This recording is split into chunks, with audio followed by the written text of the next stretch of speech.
রিমান্ডে শারীরিক নির্যাতনের মাধ্যমে স্বীকারোক্তি করানো হচ্ছে বলে অভিযোগ করেছেন বিএনপির মহাসচিব মির্জা ফখরুল ইসলাম আলমগীর। বন্ধুরা, আপনারা জানেন যে কোঠা সংস্কার আন্দোলনকে কেন্দ্র করে দেশে একটি বড় ধরনের সহিংসতা হয়ে গেল। এতে জানমাল অনেক ক্ষতি হওয়ার পাশাপাশি অনেক প্রাণেরও ক্ষতি হয়ে গিয়েছে। এখন এই যে সহিংসতাটা হলো, এই সহিংসতাটা কেন্দ্র করে এখন বিএনপি জামাতের বিভিন্ন নেতাকর্মীরা তারা আটক হচ্ছেন, অনেকেরই মামলায় প্রায় ঝুলে রেখেছেন এবং প্রায় ৯,০০০-এর উপর নেতাকর্মীদেরকে আটক করেছেন বলে অভিযোগ রয়েছেন। আর এই যে ৯,০০০ নেতাকর্মীদের আটক রয়েছেন, তার মধ্যে রয়েছেন অনেক হ্যাভিয়েট নেতা, সাবেক এমপি মন্ত্রীরাও রয়েছেন। এবং বিএনপির মহাসচিব মির্জা ফখরুল ইসলাম আলমগীর তিনি অভিযোগ করেছেন যে তাদেরকে জেলখানায় নিয়ে শারীরিক নির্যাতন করা হচ্ছে এবং শারীরিক নির্যাতনের মধ্য দিয়ে তাদেরকে ভুল ভাল মিথ্যা স্বীকারোক্তি দেওয়ানো হচ্ছে বলে তিনি অভিযোগ করেছেন। এবং তিনি বলেছেন যে যেসব নেতাকর্মীদেরকে আটক করেছেন তাদেরকে খুব দ্রুত ছেড়ে দেওয়া হোক এবং যদি তদন্তের মাধ্যমে তাদেরকে দোষী সাব্যস্ত করা সেটা আলাদা ব্যাপার, কিন্তু এইভাবে হঠাৎ হঠাৎ করে তাদের বাড়ি থেকে তুলে নিয়ে যাচ্ছেন, তাদেরকে মামলা দিয়ে হয়রানি করা হচ্ছেন, এগুলো বন্ধুর তিনি আহ্বান জানিয়েছেন। তো আজকের কালবেলা পত্রিকা এরকম একটি সংবাদ প্রচার করেছেন, যে সংবাদটিতে মির্জা ফখরুল ইসলাম আলমগীর অনেকগুলো অভিযোগ করেছেন।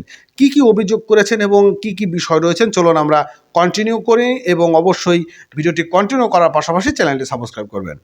কোঠা আন্দোলনকে কেন্দ্র করে এখন পর্যন্ত বিএনপির ৯,০০০-এর বেশি নেতাকর্মীকে গ্রেপ্তার করেছে বলে দাবি করেছেন বিএনপির মহাসচিব মির্জা ফখরুল ইসলাম আলমগীর। তিনি বলেছেন, নেতাকর্মীদের চোখ ও হাত পা বেঁধে শারীরিক নির্যাতন করে স্বীকারোক্তি আদায়ের চেষ্টা চলছে এবং সাবেক এমপি মন্ত্রী সহ অনেক বিএনপির সিনিয়র নেতারা অসুস্থ হয়ে যাওয়া সত্ত্বেও তাদের নিষিদ্ধ সন্ত্রাসের মতো ৫ থেকে ৭ দিন করে নির্যাতন করা হচ্ছে।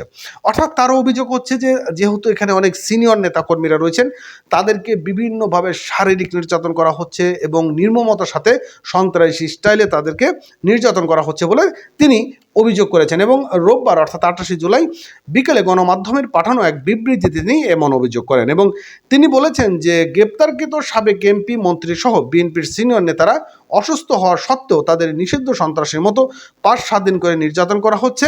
সুলতান সালাউদ্দিন টুকু, সাইফুল আলম নীরব, আমিনুল হক, রবিউল আলম মজনু সহ অসংখ্য নেতাকর্মীদের গ্রেপ্তার এবং রিমান্ডে নিয়ে নির্যাতন করার অভিযোগ রয়েছে এবং নির্মমভাবে চোখ হাত পা বেঁধে শারীরিক নির্যাতন করে স্বীকারোক্তি আদায়ের চিরন্তন চেষ্টা চলছে। এবং মির্জা ফখরুল ইসলাম আলমগীর বলছেন যে এই যে এইভাবে নির্যাতনগুলো চলছে, একটা সময় গিয়ে দেখা যাবে যে এক সময় তারাই ভেঙে পড়েছে, তাদেরকে বিএনপিদেরকে কোনো কিছু করতে পারবে না, কারণ সত্যের জয় হয় বলে তিনি এইভাবে তিনি উল্লেখ করেছেন। বন্ধুরা, এই যে ঘটনাগুলো ঘটে যাচ্ছে এবং এই যে ছাত্র আন্দোলনকে কেন্দ্র করে দেশে বিভিন্ন সহিংসতা হয়ে গেল, বিভিন্ন প্রাণ চলে গেল, বিভিন্ন মামলা মোকদ্দমা হচ্ছে, অনেকে মিথ্যা মামলা, অনেকে সত্য মামলা। তো যাই হোক, এইগুলো আমরা চাই না, দেশে একটি পূর্ণাঙ্গ শান্তি আমরা সবসময় কামনা করি। তো এখনকার মতন শেষ করছি। ভালো থাকবেন, সুস্থ থাকবেন, ধন্যবাদ।